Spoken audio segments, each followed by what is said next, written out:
The world is your oyster and it's up to you to find the pearls.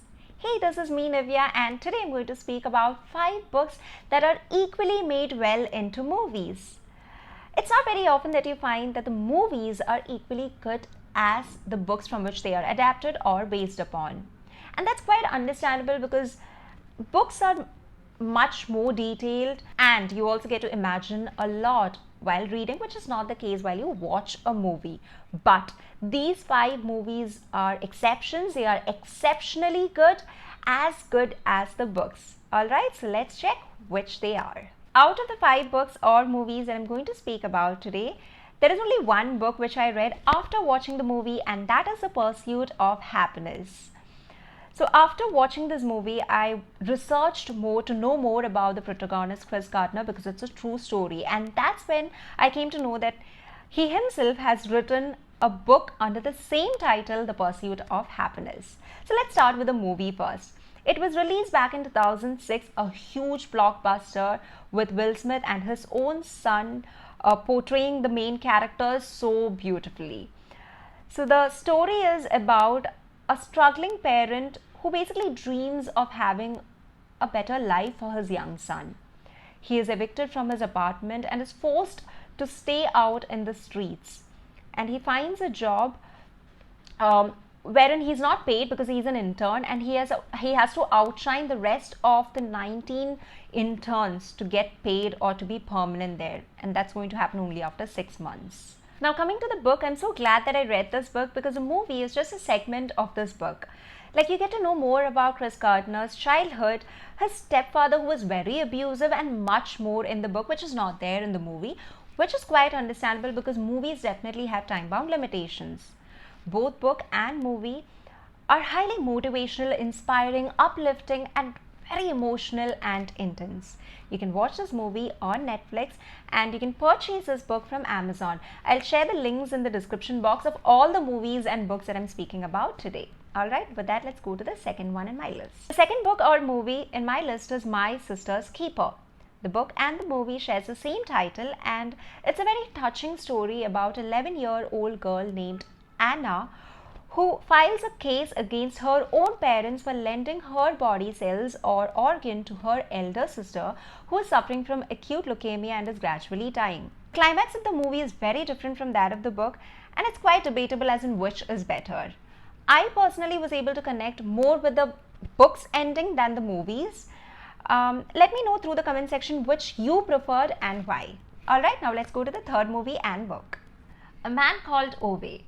Until I watched the movie, I thought the pronunciation of the name was Ove and not Ove. Anyways, the story is about a grumpy old man named Ove. He lost his wife and his only driving force for living was responsibilities. He was a very committed person, and he's not a person who leaves half away from his responsibilities. But one day, he is forced out of work and there are no responsibilities more in his life. And his only motivation in life becomes to meet his wife, and that is by ending his life. But due to some random reasons, this idea of ending his life keeps postponing. There's more to Ove than meets the eye. He is a kind-hearted person underneath all the grumbling. And I must say, the actor Rolf Lassgård has pulled out the character of Ove so well on the screen.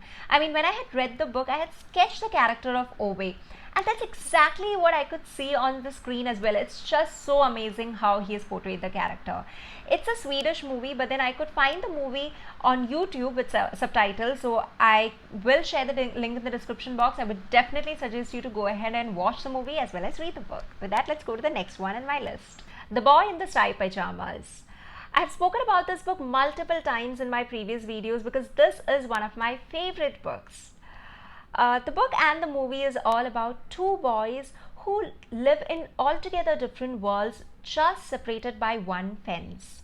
So in one side of the fence we have a boy named Bruno who feels that his life is turned upside down after shifting from a city to countryside, and he keeps complaining about the luxuries that he misses. While we have on the other side of the fence a boy named Shmuel who is in the Nazi concentration camp being controlled by the Nazi soldiers there, and facing a lot of difficulties, but he is not having that habit of complaining, unlike Bruno. But they both are very innocent, and then there blossoms a friendship between them, separated by a fence. I must say that I was able to empathize with the characters more while reading the book than watching the movie, but still, the movie is also amazing. Also, a lot of good quotes are being taken from the book as it is into the movie, which I'm really happy about. You can watch this movie on Hulu.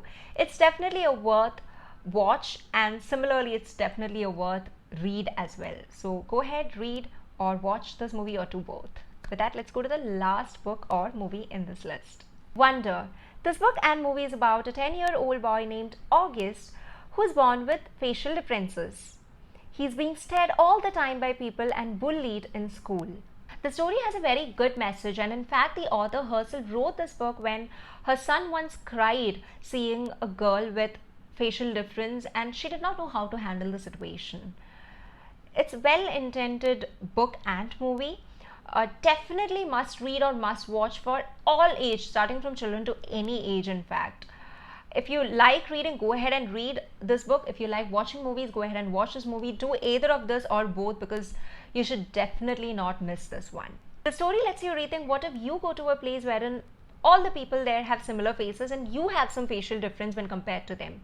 How would you want to get treated? As simple as it is. Alright, so these are the books that are made into some great movies, and similarly movies which were adapted or based upon some great books. Until we meet next time, this is Nivea signing off. Keep reading a lot of books. Bye. Take care.